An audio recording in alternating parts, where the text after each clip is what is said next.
I'm the founding principal of the Living, which is a small design studio in New York City. We work on a variety of different projects that involve prototyping the built environment of the future. So some of our projects are kind of traditional architecture commissions, working on a specific building on a specific site. But other projects are material prototypes or experiments that might be part of an exhibition. What kind of unites all of our projects is thinking about some ideas or materials or technologies of the future and testing them out, today, with all of the friction and difficulty of bringing them to life in the real world. I'm sure there's a lot of interesting things you've been working on, but one thing I'm really interested in picking your brain a bit on is the concept of generative design and what this is and how it might be used. Yeah, so we've been exploring generative design for many years now in our studio, and I also teach architecture at Columbia University. I've been exploring generative design with students there. Generative design is exciting for me because it's a framework for combining the best of human creativity and intelligence with the best of computer processing and automation. And so a little more specifically, it's a kind of framework for setting up some aspect of design in an architectural project and collecting some data about the project. It could be the site, the program, the use, something about materials. And then creatively setting up a way to generate, evaluate, and evolve hundreds or even thousands of design possibilities. And you can use the computer in this way to explore a very wide set of possibilities and ideally to uncover designs that are, not only high performing for all of the aspirations and goals of the project, but also new and unexpected. So creative new ways to solve the problem that might not occur to a kind of typical rule of thumb human linear approach. This is a bit of a sidetrack, but my brain just pops to the AlphaGo competition. Did you see what happened there? And obviously it's a competition much more creative than chess. You'd be able to explain this better than me, I think. But AlphaGo, Yeah. after learning from, please go ahead. Yeah, well, no, I think that's right. I think that it's kind of in line with that kind of thinking that of course, I'm the first one to say we wouldn't want computers to take over some of the creative parts of our work. We wouldn't want computers to take over decisions about values or moral judgments. But computers can take over certain forms of automation. I think we're already seeing that throughout our world.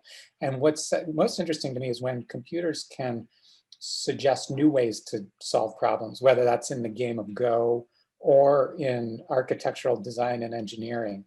And what I think is the kind of magic sweet spot is that hybrid, when you can have some of the best of the human, but also the best of the computer, and achieve a result that the human alone would have never come up with and the computer alone would never come up with. But you get them both working together. Absolutely. And what kind of design goals can you put in to these generative design for it to pop out different sorts of concepts? The exciting thing for me is that you can put into the system anything that you can measure. And so we've done some projects where we're pretty narrow about just measuring a few different things. But we've done some other projects where we're measuring a huge range of things. And just to be more specific, a lot of architectural projects are already measuring things like daylight or operational energy or embodied energy. And we have software tools to do that already, so you can plug those into a generative design model and be creating different configurations, whether it's like a mid-rise tower design and you're changing the massing a little bit and looking at the daylight, looking at the operational energy, changing the location and size of the windows and looking at these things. But it's also possible to create measurements for things like employee work conditions or human comfort or future expansion, the ability of a certain project to grow and change in the future. Those aren't always obvious how to measure, but I think for me and my team, we've been creating ways to creative ways to score those things.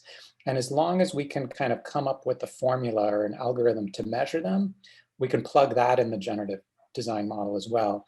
And so what's really cool is that then you can have goals that are pretty different than one another, like goals on different registers, daylight, pretty clear, cut and dry, easy to measure with the mathematical formula, but also comfort or employee work conditions, or even some kinds of measurements of like productivity. You can try to put those in the same model, and the computer can do something it's really good at, which is managing complexity. So every single design option could have a score for all those different things. We might know what's the best design just intuitively in our head for one or two or even three of those goals at once. But when you're trying to manage 12 goals and they're all pushing the project to be something slightly different, then this is a great framework to be able to actually make trade-offs and then return to what the human is best at, which is looking at a set of designs. They're all pretty good at getting an overall high score, but now we have to prioritize which thing is more important, kind of buzz or creativity in an office space, or the number of desks you can fit in there. And you have to go back to human value, but you can have the discussion about human values in a more informed way. Absolutely. So after you've selected the best model, what happens next? Is it just a project as normal, or what's the next part in interacting with the project team and getting things moving after that? So that's a great question. And there are a number of different steps that you can take, but I'm going to be the first one to point out there are a lot of different ways to use generative design, and even in our studio we've used it in different ways. So sometimes we're, like I already mentioned, we have just a couple goals. Sometimes we have more goals. Sometimes we use generative design like throughout most of concept design, schematic design, even design development, and sometimes it's more targeted just for a certain part of schematic design. But one nice thing about generative design is that it can structure that conversation when you're trying to hone in on the kind of selected design. So you can go to the stakeholders and say, hey, we put in all the numbers, we made this generative design model, we created 10,000 design options and did some further, data analytics and machine learning to select the best set of, 8 designs. Each one represents some trade-offs. You're getting a little bit better at some goals and a little bit worse at other goals, or there's a certain design that, maybe is kind of better than average at all goals. And so you can structure that conversation among many different stakeholders who might have, different priorities. So we do like using generative design, not just to say we plugged it into, the design process into some magical black box computer model and found like, here's the optimal design. It's not really that for us. Instead, it's saying, hey, here's the range of possibilities. You can go a little more this way, and here's what's likely to happen if you go that way, and you can go the other way, and here's what's likely to happen. So that's one thing that after you do all the number crunching, you can, you return to the stakeholders for a kind of data-informed debate and discussion. But another thing that's really cool about the process, and we've done this a little bit, is then, like you said, we can get into more typical processes of design, doing some of the, detailing, in some cases the design development, the construction documents, building the design.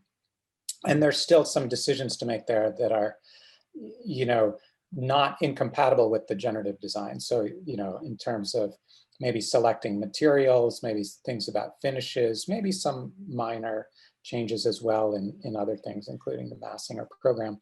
But what I'm trying to get to is then another exciting aspect of using generative design is that after the project gets built, you still have a data-rich model of a lot of different possibilities, for this built project. And as conditions change in the world and in the built project, as they always do, then the model can be helpful. For example, if a building gets built across the street from where your project is, that will change certain things about the light, the natural light coming into the building. If it's an office building and your project team changes, or the need for the amount of space changes, then the model can take that into account as well. So the generative design model can be a kind of like living model to rerun the process as conditions change. So, you might, after conditions change, determine that maybe there's a slightly better layout to the space now that the shading from the building across the street has changed.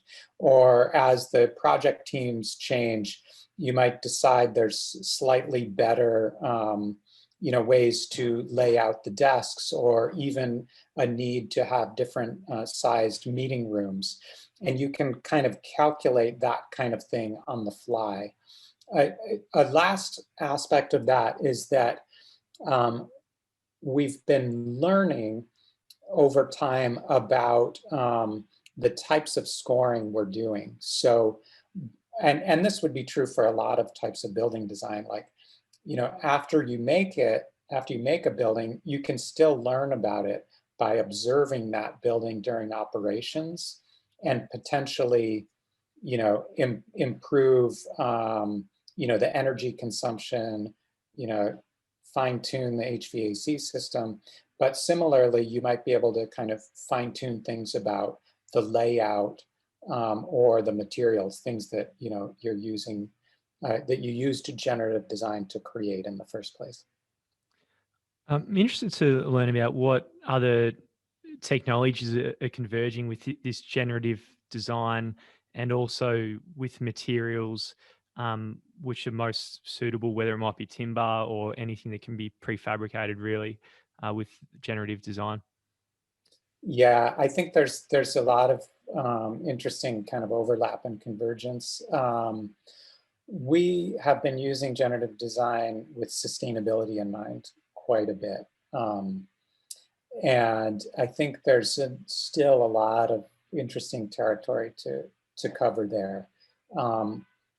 We know that it's possible to measure buildings for sustainability in a number of ways. And some of those can be put into a generative design model. But in addition, as you're saying, there's some interesting possibilities for materials with generative design. And one thing that generative design could help to explore during the design process is the trade-offs with different types of materials. For example, using mass timber for the structure versus using steel for the structure. there are, a number of different trade-offs there in terms of embodied energy, cost, speed of construction, and a model like generative design, which is really, again, more about making informed trade-offs than producing some magic optimized solution. That can be a great tool for making material choices. One of the interesting things that we worked on recently was the design of a new sustainable factory building in Europe. And this is a building where we did end up using mass timber. And then a really interesting question came up in the project. It was going for a sustainability certification called DGNB, which is used in Germany. And one of the questions was, what is going to be the most cost-effective way to be the most sustainable? And we were looking at a number of different material choices and system choices. And we were able to plug a lot of that material into a generative design model to say, well, if we put photovoltaics on the roof and had certain types of skylights and had some solar foil on part of the roof and had a certain kind of envelope, we would get a certain score and a certain construction cost. If we changed those features a little bit and instead didn't focus as much on the roof, but focused more on some site decisions and creating certain kind of bioswales and landscaping and views to the outside, we would get slightly different scores and different cost. And so that, I think, is really exciting ground, which we want to keep pursuing. Like, what is a way we can take these two really big goals, aspirations of the project, to be really sustainable and to meet the budget, to be affordable, and say, among all the complexities of those choices, there's no single formula that's going to be right for all buildings, but can we take this specific site, this specific program, and find the best way to achieve that trade-off between cost and sustainability? Mm. Another way I'd imagine of reducing embodied carbon is material efficiency. So I'm really interested because I'm a structural engineer myself. So from 2 points of view, sustainability point of view, but also from an engineering point of view, can you set structural sizes as a goal in this generative design tool and really do all the computations of the design really in the one hit and in an automated way? Yeah, that's a great use of generative design, and the short answer is yes. You can absolutely do that. And in fact, some of our early work in generative design was actually structural optimization. We started doing this a little bit actually for airplane parts. The goal was to reduce the weight of airplane parts, but preserve the strength. So you had more or less two goals, like reduce the amount of material and reduce the amount of weight, and then reduce the displacement under load of this airplane part. And so for every single design, one of the goals was, analyze it for structural performance through a finite element solver, and then, find out how it's performing structurally. And you're absolutely able to do that for building structures as well. And we've done a little bit of that. So basically finding a way to most efficiently use material to meet the structural requirements of a specific building with a specific kind of form and massing.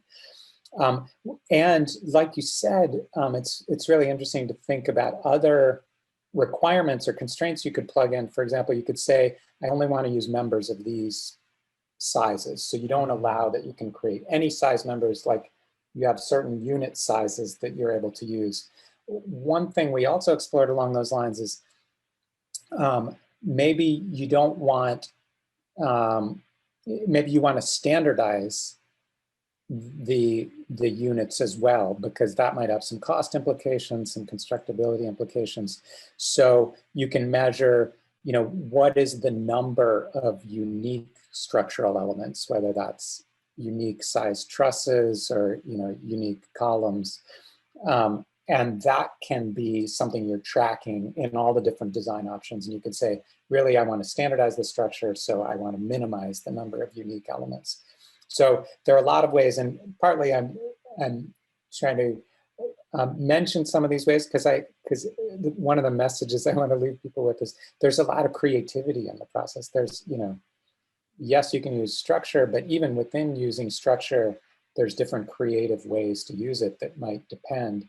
And so one of the things I often want to point out is that, as we think about future design of architecture with generative design, I want to argue that it's equally creative to our current design, but it might involve a slightly different kind of thinking and problem solving. Well, it unlocks, like my mind goes straight to something like opening the opportunities for reuse. Like if you're disassembling a building, uh, that'd be very hard to find a home for some of those elements. But with this, if you could actually plug in, these elements and you're actually just recreating a building, adding some new things, there's a lot of savings there. And also from a supplier's point of view, if you're designing specific for what's the most efficient and easy from a supplier without any waste, again, it's something completely new that's unlocked. Yeah, absolutely. And I really love those exact features you're talking about, like measuring for reusability. So you could have a reusability score in different designs, and waste. We've been looking really specifically at waste because that seems so critical as well, including, like you mentioned a little bit earlier, some ways to think about offsite fabrication versus on-site fabrication. So can we, because you could also have for specific designs of a building and certain system choices, more or less waste. So waste is measurable and it can be put into this framework. Fantastic. So my final question is, where do you think this is all going? Pretty open-ended question, but there's a lot of change here. What excites you about the future of this? I think it's an exciting future for the use of generative design in buildings is a kind of systems level thinking.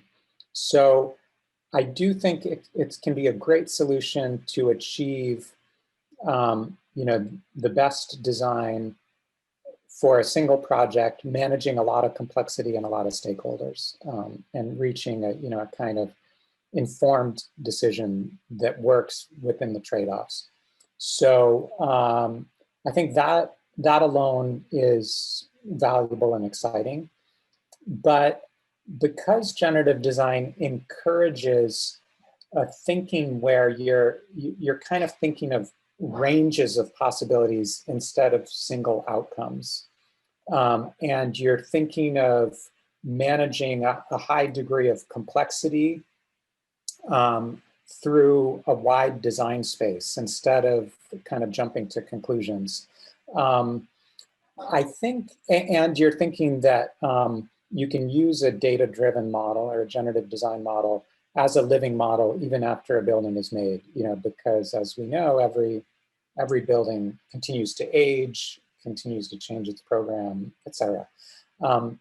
So the things that generative design provides that are at first just kind of tangible and immediate benefits, I think will also lead to a slight restructuring in the way we think about buildings themselves, and not only the design of buildings, but just buildings as a whole.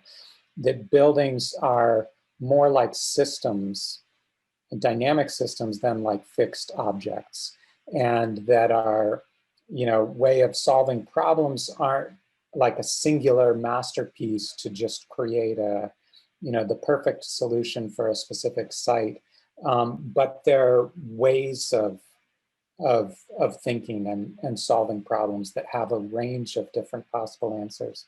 And like you said, that we could be designing not only for this beam and column that we need today, but for another beam and column, either that might need to be repaired or in a future building. Like, I think this kind of generative design thinking is compatible with things like design for disassembly, adaptive reuse, thinking of buildings as material storage banks. So some of the most exciting ideas to me, beyond just computation and considering sustainability, some of those most exciting ideas are super compatible with this computational generative design process. And I think that that combination, combined with a younger generation's kind of digital fluidity, will create some exciting possibilities. I mean, generative design, I think, it makes sense and comes naturally to to my students who are younger than me, of course, and I think there's going to be a lot of exciting possibilities that could make some of the changes we need in our industry. Yeah. Well, it's been a real privilege to get to speak to you, David. David. Thank you so much for your time. If people want to find out more about yourself and the living, where should they go? Yeah, and it's been great talking to you, Adam, and I really enjoyed your questions and being on the show and having this opportunity to speak to you. And yeah, people can check out our website, which is thelivingnewyork.com, so all spelled out. And yeah, it's really exciting to think about the future with you and some of the people in your audience.